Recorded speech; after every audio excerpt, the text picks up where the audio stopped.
after finishing reading the script, really, really hit me and winded me, and I thought, I really want to be a part of this. You know, just great scenes of dramatic tension as well, brilliant builds, and then you think you've got the eureka moment, and no, you've just got another mountain that's just over the peak of the one they've just climbed, which is what to do with the fact that they've broken the code. I mean, it's a really brilliant bit of writing.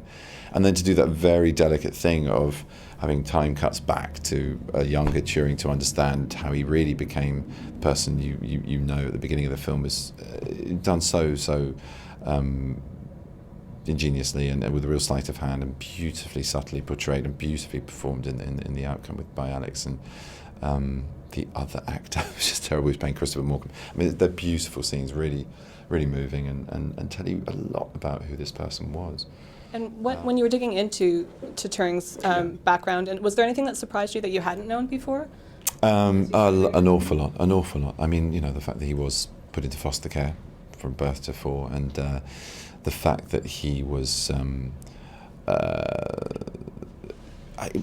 quite how extraordinary his evolution and understanding of love and the soul and God and anything religious or spiritual was at the death of this boy that he loved.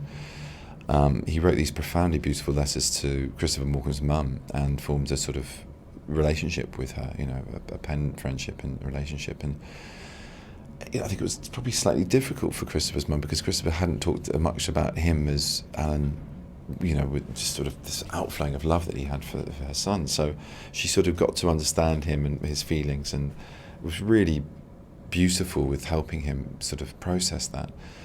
But in the language of those letters, which were actually in an exhibition in the Science Museum at the time that we were in production for this, I was very fortunate enough to go around after it closed and just pore over beautiful exhibition. It was great, wasn't it? And it even, you know, and the moving, that really bold, kind of bland autopsy report with this vial of solution of cyanide. Yeah, really striking. And you know, these letters, there was a much bigger correspondence that was there, but you saw the gradation between a man that wanted to believe, or young boy rather, a young man, adolescent, who wanted to believe that his friend might still be alive in some kind of energy or spirit, that, you know, when our bodies die, that something of the life essence has to go somewhere, struggling to understand that he was dead, and then coming to the conclusion that there is no such thing as an afterlife or a God or something beyond the corporal, but that's no reason not to celebrate Christopher, and I will keep him alive in me by my memory of him and by trying to be a better person, a better student, a better scientist, a better mind, to honour him because he was my inspiration, because he was a better mind, a better student, a better scientist. That's kind of extraordinary. The catalyst for the whole thing. Yeah, it really is the catalyst for the whole thing. That you know, love, and you know, when people sort of say in interviews about films, it's about love and communication and stuff.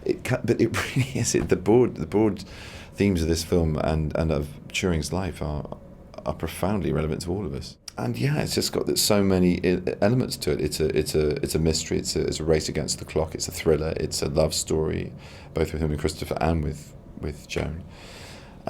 Strong role for a woman in the shape of Joan, which Keira just knocks out of the park, and great roles throughout the population of Bletchley Park. This sort of disparate group of people that come together as a team and then have all these different agendas, which just sort of implode and come back together and then explode again finally because they have to disband and forget they ever were there and did whatever they did. I mean, it's extraordinary. And then he carried on working in artificial intelligence, was then prosecuted for being homosexual after being broken into by a rent boy that he paid to have sex with him, and was persecuted, prosecuted and shamed and punished by being forced to either choose between 2 years imprisonment or chemical castration.